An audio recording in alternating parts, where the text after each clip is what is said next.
Pigeon of Creation.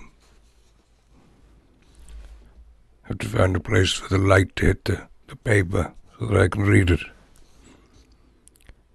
The rain fell hard upon me, a water brush combing the air, and I aimed across the lakeland pines and headed for the rusty roof of an old shed in the middle of a wild field to wait it out.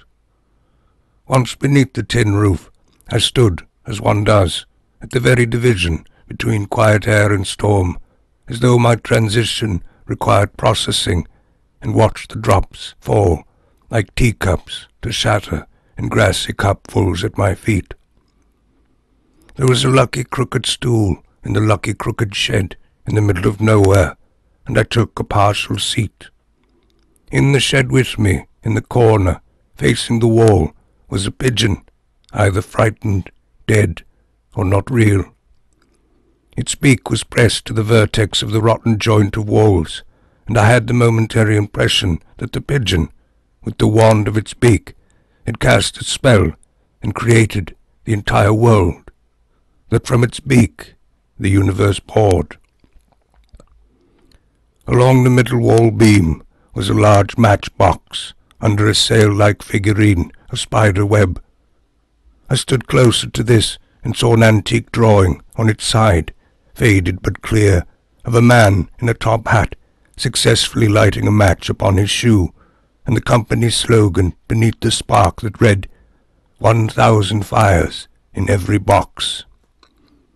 It occurred to me that the suitcase-sized matchbox was so vastly large because the fires of olden days were in a constant strain of damp. And then a second idea. Perhaps the matches themselves were of very weak service, not quite perfected in their automation, to the point that they mostly didn't work, and so had to be provided in huge populations. Aside from these things, there was only a very small shovel, rusted and leaning above the potential pigeon. I guessed it might be a child shovel, but such things cannot be.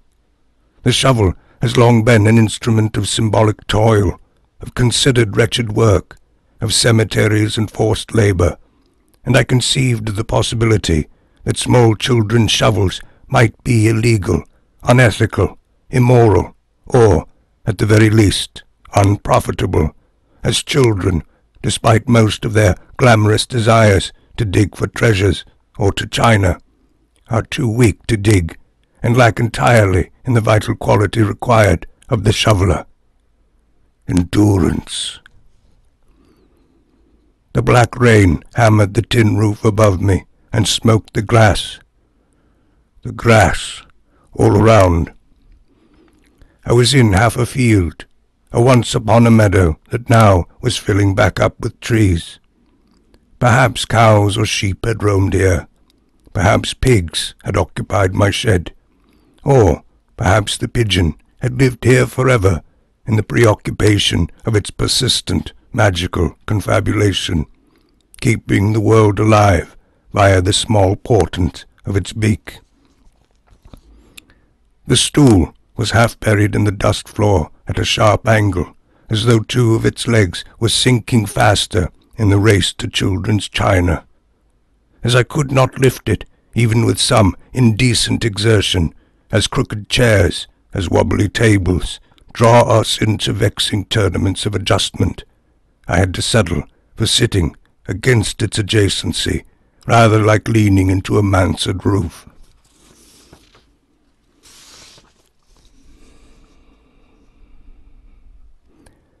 I gingerly removed the large box of matches from the shelf, trying for some reason to preserve the spider's web as best I might, while of course thoroughly destroying it, turning it into the white ruined beard of a dead man. Inside the box, which I then proceeded to pulverize in my apparently powerful grip, there was a single, old, long grey match, like a relic in a reliquary, the bone of a saint who was himself a match, and as well a rough quartz pebble of white and yellow, and a small brown fold of paper. I took this little sheet out, and as I uncrinkled it, tore it to pieces without alternative, as the paper had fused into a desiccated husk. But I reformed the puzzle pieces in my hand and saw the faint glyphs, a text consisting of maybe 30 words, which I read out slowly in the manner of a code breaker. Wherever it was, there was wherever. Then there was a then, which wasn't whenever.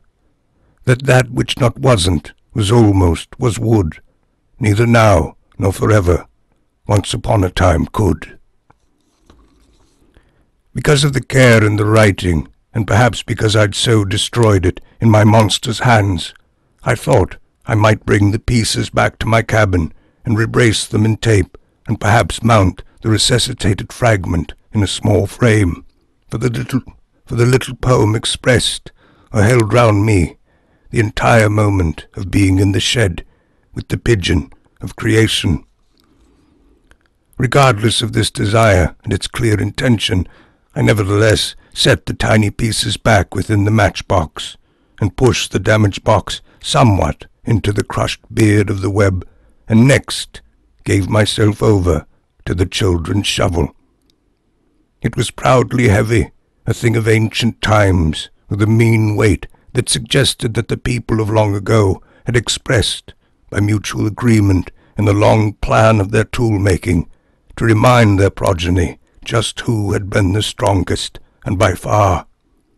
We were mighty, the shovel's heft said, and you are not. The idea came that I might investigate this shovel as a potential child shovel, to dig a small hole, and in the digging discover the nature of its character. Perhaps I would discover a quality in its shovelly manner that spoke to its true use. It could be a coal shovel. Perhaps it wouldn't dig. It might not even be a shovel, perhaps a kind of root cutter, or the private weapon of the long-ago farmer who so struggled with lighting matches and his gloomy, self-extinguishing fires. So I dug down into the dust floor until I'd worked a fair divot and found the true soil down below at the very edge of children's china. I stopped then, not through achievement of this foot-deep hole, but because I had broken the shovel's horsewood handle, and in so doing realized that the remarkable tool in my hand, heavy, small, and cruel, and now wrecked, was none other than a small shovel, and nothing more. It was then that I noticed the pigeon tip slightly, as though it knew instinctively that I was exploring the shed's contents one by one, and that it was the only thing left, and that I'd clobbered everything I'd touched with a distinctly vicious torture particular to its form. And what would I do to the pigeon, it might have wondered, as all there was so far was evidence of my violence.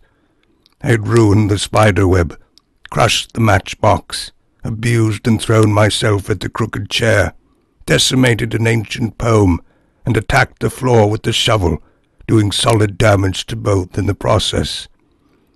I was the greatest threat the cabin had seen in lo these many years, a wild, berserking menace that was further restricted by great age to a painstaking, slow-motion demonstration, that each act of destruction might be seen in individuated slicings.